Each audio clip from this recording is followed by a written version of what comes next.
Welcome to Vidyanjali. हम कर रहे हैं exercise 1.1 real numbers class 10th। Theorem 1.1 कहती है given positive integer a and b there exist unique integer q and r satisfying a is equal to b q plus r. यह है Euclid division lemma. देखिए ये Euclid theorem है। अब जरा एक बात समझिएगा, कोई भी दो नंबर हो, इस थ्योरम के अकॉर्डिंग कोई भी दो नंबर हो a एंड b, तो उन्हें आप इस फॉर्मेशन में लिख सकते हैं a is equal to b q plus r. अब कैसे लिखेंगे वो समझ लीजिए जरा। मान लीजिए मेरे पास एक नंबर है 10 और एक नंबर है 3। अगर मैं 10 को 3 से डिवाइड कर देता हूं तो 3 3 जा 9 और 1 रिमाइंडर आ गया। ठीक है, 1 रिमाइंडर हो गया। ये हो गया हमारा डिवीजर, ये हमारा हो गया डिविडेंड और ये हो गया हमारा क्वोशिएंट। तो अगर मैं इस डिविडेंड को लिखना चाहूं तो डिविडेंड इज इक्वल टू होता है डिवाइजर इंटू क्वोशिएंट। क्वोशिएंट कितना है 3 प्लस 1। देखो 3 इंटू 3 9, 9 प्लस 1 10। तो समझ में आई बात। तो ये एक्चुअल में एक फॉर्मूला ही है जिसे आप नोट कर लीजिएगा। ये है फॉर्मूला डिविडेंड, डिविडेंड जिसे डिवाइड किया जा रहा है, dividend is equal to divisor into quotient plus remainder. देखिए डिविडेंड जिसे डिवाइड किया जा रहा है, डिवीजर जिससे डिवाइड किया गया है, क्वोशिएंट और रिमाइंडर आपकी जो वैल्यू आ जाएगी। देखिए Q क्या डिनोट कर रहा है यहाँ पर, Q डिनोट कर रहा है क्वोशिएंट को, R डिनोट कर रहा है रिमाइंडर को, B डिनोट कर रहा है डिवीजर को और A डिनोट कर रहा है आपके डिविडेंड को। ठीक है, अब इस थ्योरम का यूज करके हम HCF कैसे निकालेंगे वो देखिएगा। ठीक है, एक्सरसाइज 1.1 करते हैं हम लोग। बढ़िया एक्सरसाइज है, एक क्वेश्चन आपको मिल सकता है एग्जाम में। देखिए फर्स्ट पार्ट 135 एंड 225, ये दो नंबर दे रखे हैं और उसने लिखा है use Euclid division algorithm to find the HCF। इससे HCF निकालना है दोनों का। ठीक है, तो यूक्लिड डिवीजन लेमा का यूटिलाइज हम कहां करते हैं, HCF निकालने के लिए। देखिए जरा कैसे निकालेंगे। जो भी बड़ा नंबर है छोटे वाले से डिवाइड कीजिए। तो 225 को डिवाइड करना है मैं किससे, 135 से। तो 1 टाइम जाएगा, वैल्यू कितनी आ गई 135, अपॉन में आ गया आपका, जब माइनस करेंगे 0, यहाँ आएगा 12, 12 माइनस 3 90। तो आप कैसे लिखेंगे 225 डिविडेंड हुआ हमारा इज इक्वल टू डिवीजर जिससे डिवाइड किया गया है इनटू क्वोशिएंट कितनी बार डिवाइड कर पाए हैं 1 और प्लस 90। क्लियर। अब आपको क्या करना है, 225 का काम खत्म हो गया यहां तक।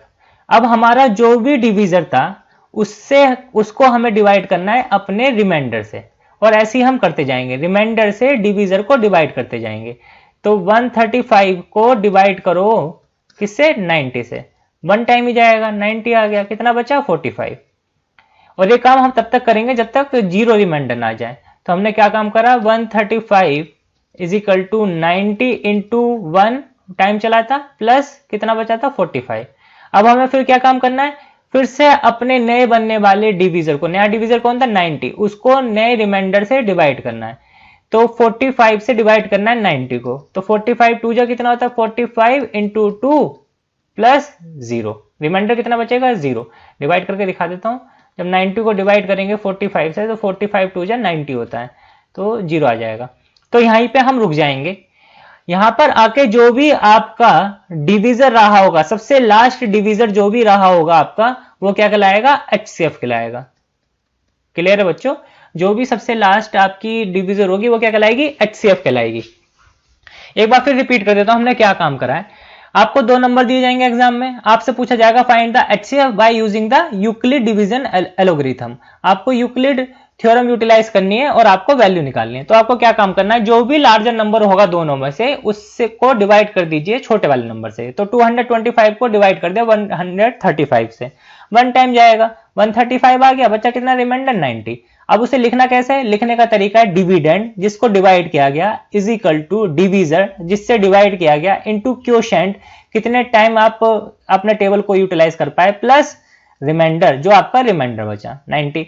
अब ये पहली इक्वेशन आ जाएगी आपकी, या पहली वैल्यू आ जाएगी। अब इस वैल्यू में जो भी आपका डिवीजर रहेगा उसको आपको रिमाइंडर से डिवाइड करना है। तो 135 को डिवाइड करा 90 से, तो 135 डिवाइडेड बाय 90 वन टाइम जाएगा 90, 45 आ गया। तो आपको फिर से वैसे लिख लेना है, dividend is equal to divisor into quotient plus remainder. और ये वाला प्रोसेस आपको टिल 0 रिमाइंडर बनने तक अप्लाई करना है। जो भी लास्ट डिवीजर होगा वो क्या कहलाएगा, रिमाइंडर कहलाएगा। क्लियर है? ये दोनों क्वेश्चन आप अपने आप कीजिएगा। चलिए क्वेश्चन नंबर 2 करते हैं। देखिए भाई, ये है इंपॉर्टेंट क्वेश्चन, ये आपको मिल सकता है 3 मार्क्स में या 4 मार्क्स में भी।